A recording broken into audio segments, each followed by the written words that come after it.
To find an equivalent expression for the product of two polynomials, let's use the distributive law.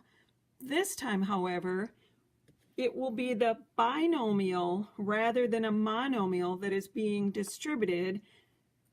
And here we have a binomial times a binomial in this example.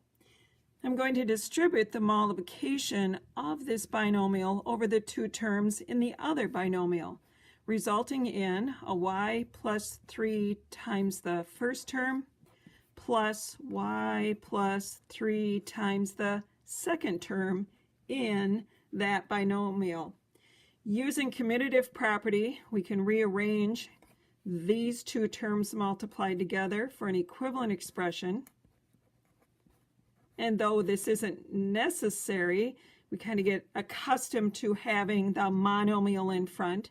Then, using the distributive law for a second time, y times each of these terms, we end up with a y times y, or y squared, plus 3 times y.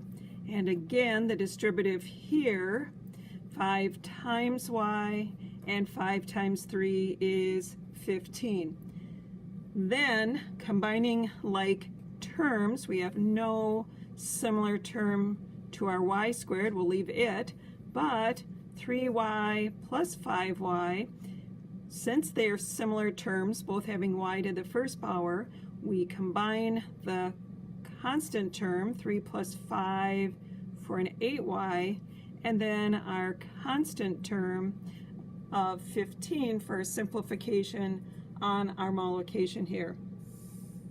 Here's another example of using the distributive property to multiply two polynomials together, particularly binomials in this case. So we will treat this first binomial as though it were a single term, or in other words, a monomial, and distribute the multiplication, leaving us with 2x minus 5 times the first term, minus, again, that binomial 2x minus 5 times the second term. And notice the minus here is from the term between those two terms. Then the distributive can work in this direction. X times 2x simplifies to 2x to the second.